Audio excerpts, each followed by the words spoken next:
Good afternoon, everyone, and welcome to another episode of the Deadhead Cannabis Show. This is Larry Mishkin of the Hoban Law Group. I am speaking to you today from my office in lovely Northbrook, Illinois. Today is a day why they invented air conditioning. 95 degrees, humidity that gets you soaked just by walking to your car. And generally a nice day to look at from the inside, but not really pleasant to be on at the outside. And somehow I seem to recall this being the exact weather pattern every time the Dead would come to Alpine Valley up in Minnesota, up in Wisconsin, and we'd all go up there for 4 days of camping, and it, of course, would be the hottest 4 days of the summer. Having said all of that, we're about to be joined by my partner in crime, Jim Marty of the Bridge West group, and Jim's going to join us right now, so all of the listeners are aware. Jim going above and beyond the call today. He's out on the East Coast, and I'll let him fill us in on the details in a car. So if you catch a little bit of background noise from Jim, it's just because he's working and talking and doing it all at the same time. Jim, how are you? Very good, very good. I'm in a car going 65 miles an hour, but I am not driving, thank goodness. Good. I'm here in Massachusetts. I'm on an 8-day road trip visiting clients in Massachusetts and Maryland. And I'll give you an update. We'll probably talk some prices today. You've got some new numbers for us, and I've got some numbers to share too. As you probably know, Colorado is seeing a big surge in prices. And even though we've had strong cultivation for over 10 years, we're starting to see spot shortages on the market. Really? Is that due to an increase in consumer demand, or is that because people just aren't growing as much as they used to? No, Colorado's been setting a record 3 months in a row now for sales. And we actually seen wholesale prices for top shelf cross. Now they're above $3,000 a pound at wholesale. And our retail clients are raising retail prices correspondingly. I think there's a lot of people that are working from home from COVID. Some of them have extra unemployment money in their pockets. So we've seen absolute record sales in Colorado. Fantastic. Prices are strong in Maryland as well. And in Massachusetts, they're selling an eighth of an ounce for $65. Well, I got to tell you, in Illinois, they're selling an eighth of an ounce for $60, and a gram of concentrate for $60. So, for us, that's just standard pricing here for right now. And, it gets better, I imagine, as soon as we get a few more people into the marketplace, so we get a little bit more of a supply. But here, talk about numbers, Jim. The Illinois numbers for July came out. In the month of July, the Illinois adult use program combined sold 1,270,000 items. First time they've crossed the million threshold of items sold in a month. They had total sales setting another record here of 60,956,000. Of which 44 million was in-state, but here's the big number, over 16 million was from out-of-state customers. And we've talked for a long time about one of the things that really makes Illinois unique is its location right here in the heart of the Midwest, surrounded by states, none of whom yet have adult use programs, and only one of them, really Missouri, which has an and they're not even totally up and running yet, a medical program. These numbers are just outstanding. Again, coming at a time when a lot of things are shut down and people are not venturing out as much as they otherwise would. And we see these numbers. But here's the thing, Jim. These numbers are just part of a national trend. And I had some time yesterday and was able to go online and pull down some data from Marijuana Business Daily, who, again, is always great in terms of the information they supply about this industry. And I saw some statistics, and I have to tell you, Jim, it took me back. I know you and I have talked about it on the show and other times. The first time we met was back in 2013 in Seattle at the second ever MJBizz conference. They had about 700 people, and we were all in the clubhouse of a racetrack just south of Seattle. And everybody sat in one room and listened to all the presentations. And we all went downstairs and saw the 5 or 6 exhibitors. But somebody put a slide on the screen that talked about the number of dollars on marijuana sales in the country, both black market and legal. And at the time, the legal, if you did a chart, was so close to the baseline that you couldn't even see what color it was. There wasn't enough space to see the color. And they were projecting things on 2016 and 2020 and 2025, and these numbers that just seemed absolutely out of control. And in fact, what we learned was now what we see is that in 2012, it was all medical being sold, and nationwide it was about $1.2 to $1.3 billion of sales.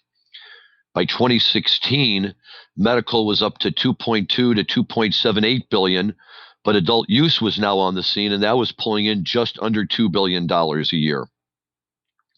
Now we get to 2020. The numbers are even more amazing. Medical is now up to 5.8 to 7.2 billion dollars a year, and adult use is 9.75 to 11.90 billion dollars a year.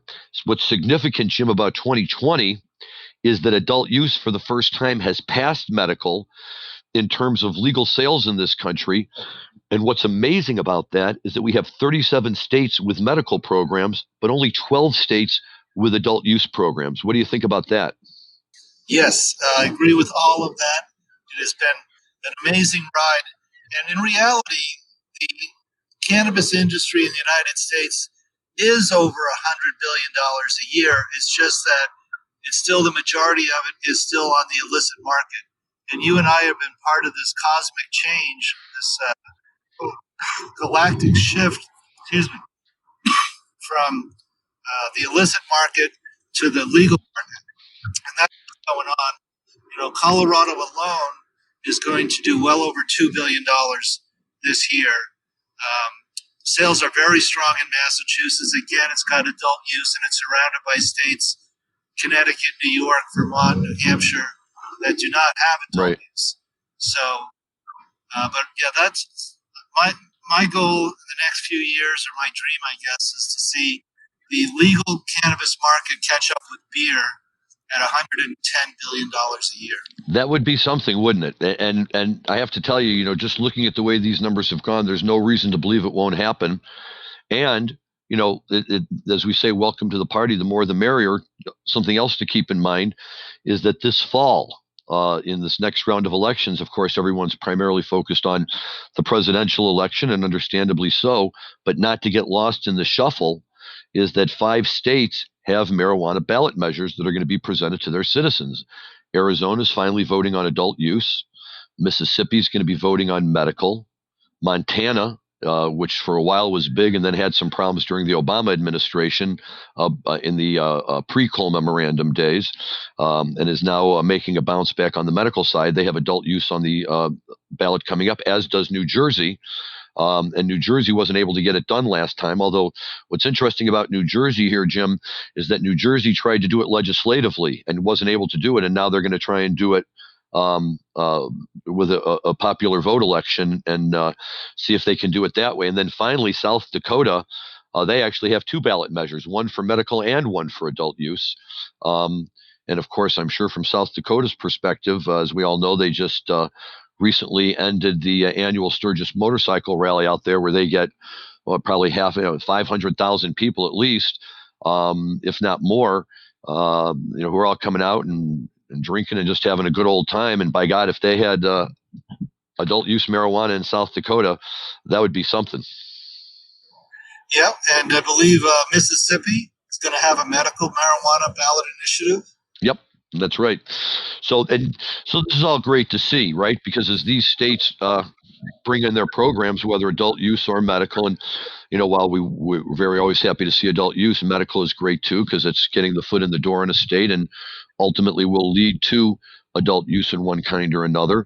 But especially, to see a state like Mississippi, which is, typically, portrayed as a very, very conservative state, to be opening up and accepting medical, which, to my thinking is almost more of a big move for a state like that than adult use, because they're actually acknowledging by going medical that there are medical benefits to cannabis, and that's great to see. It strengthens the industry overall. And the more it spreads out over this country, eventually even the feds will have to recognize the fact that popular demand is so great. Schedule One just doesn't make sense anymore on any level. And although I know you and I have talked about the benefits of the industry with Schedule One rating on the Controlled Substances Act versus being descheduled altogether, it's still going to be one of those things that people are going to talk about. Except, and you and I mentioned this at the top of the show, or right before we hopped on, that this is a show about marijuana. This is a show about the Grateful Dead, and we try to leave all of the politics and all of that aside. But I took note of the fact that think what you want of the Democrat National Convention, but they didn't mention marijuana, and I was a little surprised and disappointed that it wasn't really mentioned in any meaningful way. And although the Republicans still have a couple of nights to go, I'd be very surprised if we hear any of the speakers who are still to come using their time to talk about marijuana. And, given where we are in the industry and given where things are going and the bilateral passage of the SAFE Act in the House of Representatives, it would be refreshing to hear one politician in either party or both parties or anywhere just get up on stage and say, look, with all of this other stuff, let's not lose sight of the fact that there's an industry growing out there right now that's unlike anything else this country has ever seen. Yes. And from my point of view, I am just fine with them not mentioning marijuana. I prefer to fly under the radar and get the fix that we want. Definitions are very important. Harris talks about decriminalization. What does that mean? Does that mean descheduling? Does that mean the States Act, which would keep it illegal at the federal level and make it give it to the states to regulate cannabis as they choose? So there's a lot of unknowns. As our listeners have heard me say many times, the devil you know is better than the devil you don't know. Well, I think that that's true, and likewise, your comments are all very well taken, and they serve as a very effective rebuttal to me lamenting the fact that it's not being mentioned, and maybe the answer is that those of us in the industry right now are a whole lot better off with it not being mentioned at all, and just leave us alone and let us do our thing. It's working out okay for us on the state levels right now in the states that we're in. The federal government has done a pretty decent job under both, Democratic and Republican administrations, leaving the industry alone. And it doesn't really look like there's any natural enemies out there, that are going to come swooping in and cause the kind of trouble that would, demand or require legalization. So, while there's certainly benefits, banking and otherwise, that come with it,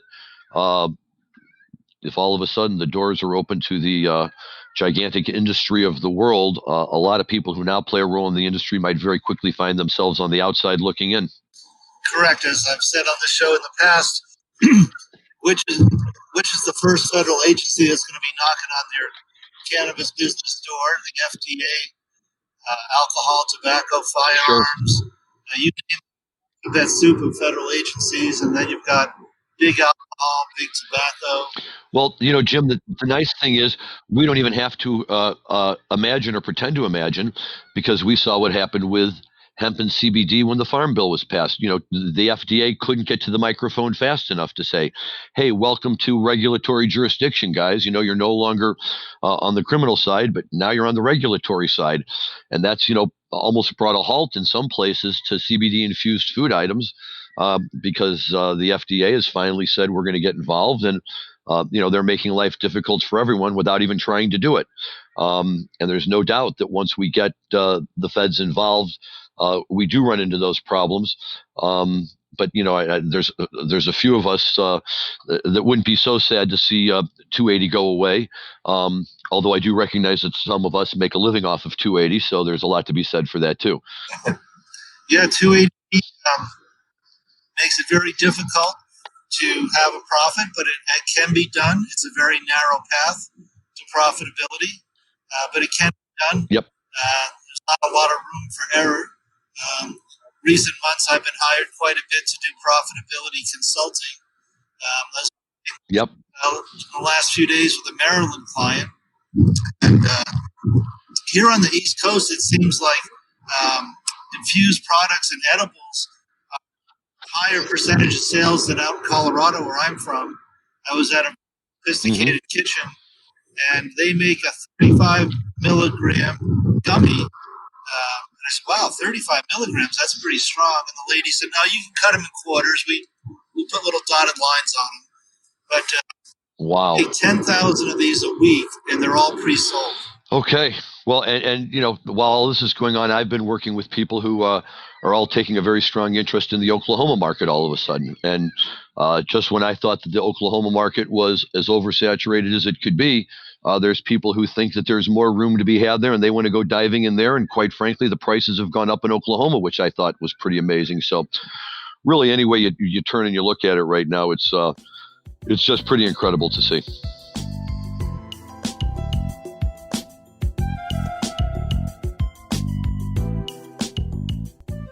Attention Cannabis Podcast listeners. You can now listen to your favorite Cannabis podcast ad-free with the MJBulls mobile app. Just download the free MJBulls mobile app to your smartphone to start enjoying Cannabis podcasts with no commercials. Go to Apple Apps or Google Play to get the MJBulls Cannabis Podcast app today.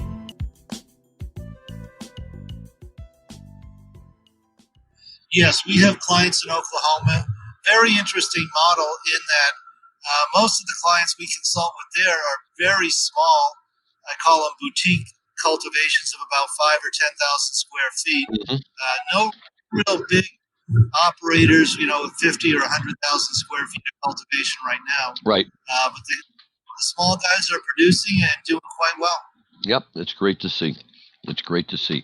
Well, turning to some of the other things that we like to talk about, and I hope that you guys have your radio squarely set away on XM Radio, Grateful Dead, or the Fish Channel, because it can take you many, many miles and keep you happy. Here's something, Jim, and I have to tell you, not that I consider myself, the leading authority on the dead, far from it, far from it.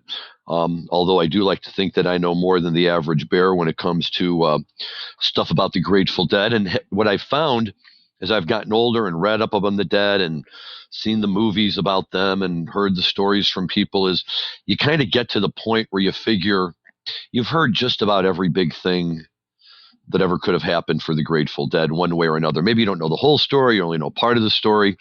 But there's very few things I find about that I learn these days about the Grateful Dead where I say, wow, I never knew that before. However, that's why we have our wonderful producer, Dan Humiston, who is always scouting the airwaves for new and interesting tidbits, and sent something over to us the other day that really kind of knocked my socks off. And it's this little fact that in April of 1970, Miles Davis one night opened for the Grateful Dead in San Francisco. And I just hear that and I'm amazed, because we've all heard of the Allman Brothers playing with the Dead, and we've all heard of Stephen Stills playing with the Dead, and all sorts of people playing with Branford Marsalis and his, world famous Eyes of the World from 1989 Nassau Coliseum with the Grateful Dead. And yet in 1970, one night in April at Bill Graham's Fillmore West in San Francisco, it just so happened that, the worlds of Miles Davis and the Grateful Dead collided, and he wound up opening for them. And there's a great article, and maybe Dan can post the link on our webpage and other people can come and read it. And there's a cutout of one of the tunes that Miles Davis performed, one of his numbers called Directions. And you can listen to that. But the story is fascinating about, how it came together, and how Bill Graham, who was, their promoter for life, was smart enough to figure out that the Dead fans who were really into, long drawn out improvisational jams would also dig the same thing coming from a blues trumpeter. And from Miles Davis's perspective, he had always played nightclubs and relatively, smaller venues like that for the really hardcore jazz fans. And here he was coming out, playing, as he called it, for a bunch of really spacey high white people who were walking around and talking, but then they stopped and they started listening to the music, and talks about how he started out from some of his works and sketches of Spain and went into his more well-known Bitches Brew stuff. And he said it, just blew them out. And he said after that, anytime he would come to San Francisco to play gigs, he would see a lot of white people showing up at the gigs. And he realized that it must have come from that. And I'm going to ask you in a second, Jim, but I checked with all of my Deadhead friends, and there's some of these guys who are like, my Deadhead gurus who saw the Dead 300 or 400 times, and hung out with the roadies and everything, and not one of them had heard about this. They, in any kind of a meaningful way. Were you aware that Miles and the Dead had shared a stage? I was not, although I'm not surprised, because having read Phil's book and some books on Jerry, they would go and see Miles Davis every chance they could, especially when he came to San Francisco. Phil would load up, and Phil would drag them all down to see Miles Davis, and they'd all walk out of there very impressed. So it's no surprise.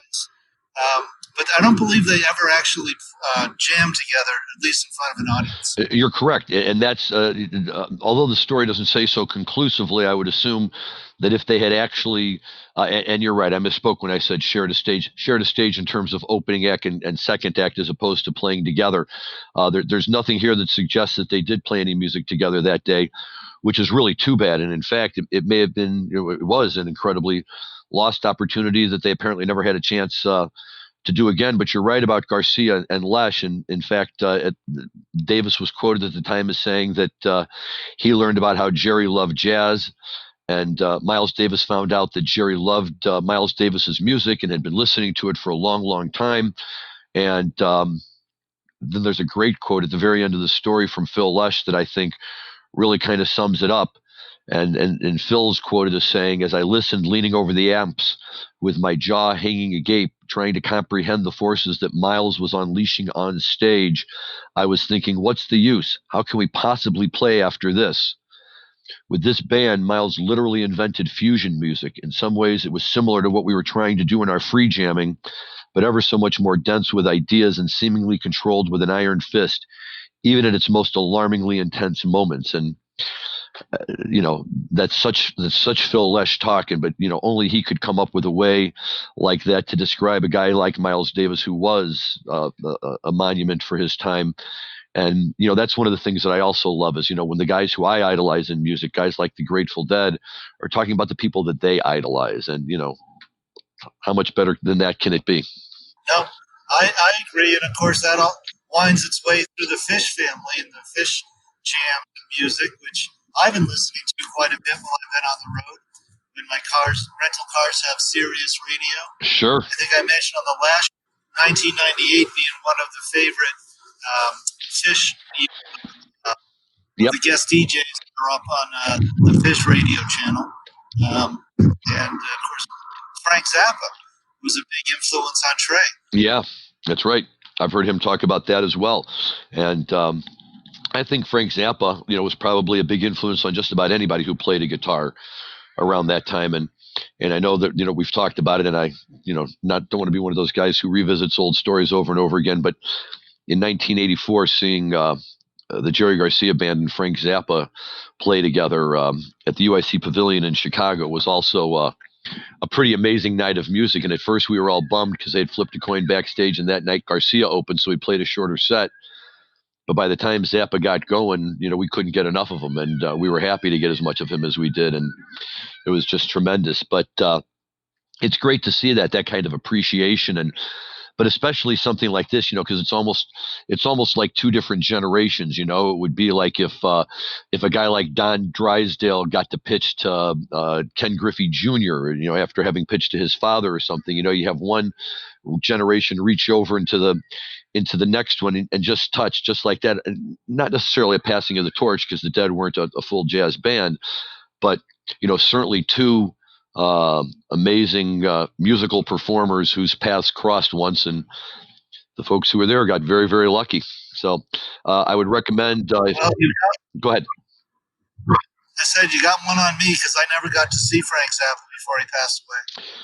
Well, we could do that one day too. We could all talk about the top 5 we were lucky to see and the top 5 that we missed, because they're all out there, and it's the grass is always greener, right? I always used to sit around, and I love Brent Midland, and I think Brent Midland was just a tremendous keyboardist. But I always wondered how great it would have been to have heard Keith Gouchow, or even go back further, and Tom Constantin and Pigpen playing the organ.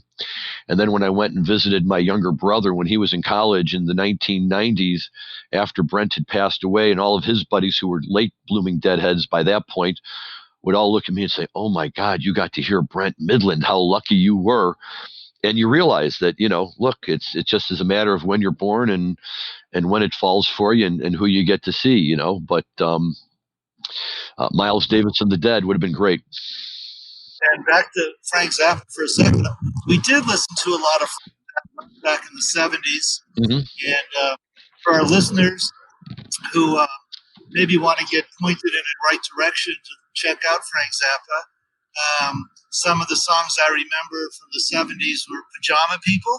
Remember that song? Sure. And then Going to Montana, I'm going to be a dental floss cowboy. Yes. Well, that was the thing about Zappa, was that his lyrics were irreverent.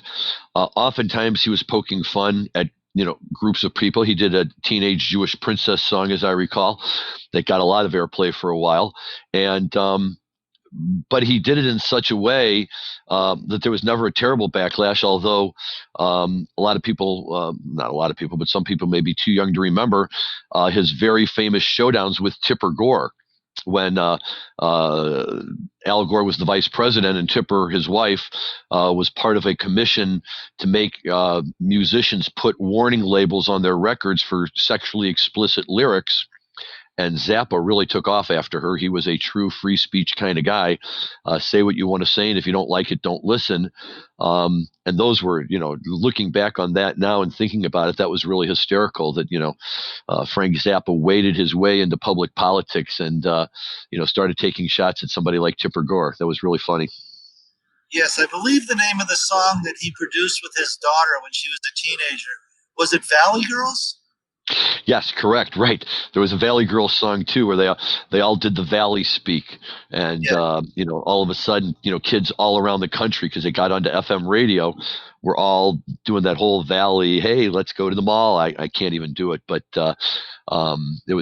sure, that was very funny too, and some of his lyrics got a little sexually suggestive in a way that probably would never find any playtime on public radio, but at the same time, he could get away with it, though, Jim, I say, because he was probably one of the top 5, maybe even top 10 for sure, maybe top 5 guitarists who ever played. I mean, he was musically exceptionally trained and talented, kind of like in the Phil Lesh mode of somebody who's not just a rock guitarist, but can write symphony orchestra presentations. Yes. Well, we're coming to the end of our time slot, and we are.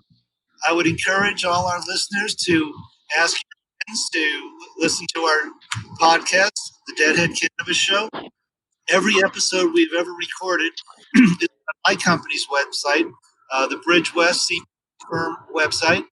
You can listen to or other locations that, Larry, you might have some that you can plug. Yeah, sure. The Hoban website is always a great place to find the show. And I know that we have a new app But since I'm very technically challenged when it comes to apps, I would just tell people to go to our website, and hopefully Dan will have something there that explains about the apps. But it is kind of cool that we're, from my perspective at least, that we're big time, baby, when we have an app. I love that. Before we go today, Jim, I just have to do a very, very quick shout out to a Hoban colleague of mine, Garrett Graff. Garrett is the managing partner at the Hoban Law Firm and probably one of the top hemp attorneys in the entire country, cannabis all around, but has really, really made a name for himself in hemp. And I'm giving him a shout out because either just yesterday or this morning, he and his wife just had their second baby, a little boy named Dylan Graff. So Garrett, congratulations. I'm sorry, I don't remember your daughter's name, but now she has a younger brother, Dylan, and hopefully you guys will be up to the task of man-to-man defense there with the kids. So having said that, Jim, why don't you take us home? Very good. Over and out from sunny and warm and green Massachusetts, and over and out from Jim Marty here. Bye, Jim. Have safe travels out there. We'll look forward to talking to you next week. This is Larry Mishkin signing out from Chicago. Have a good week, everyone, and stay safe.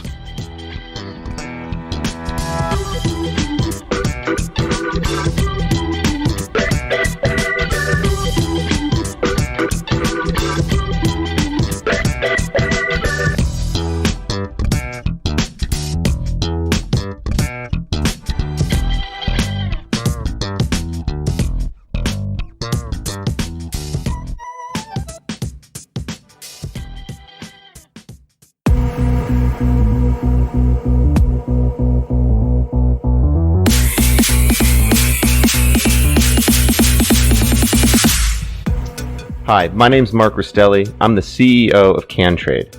We're the everything business-to-business marketplace for the cannabis and hemp industries.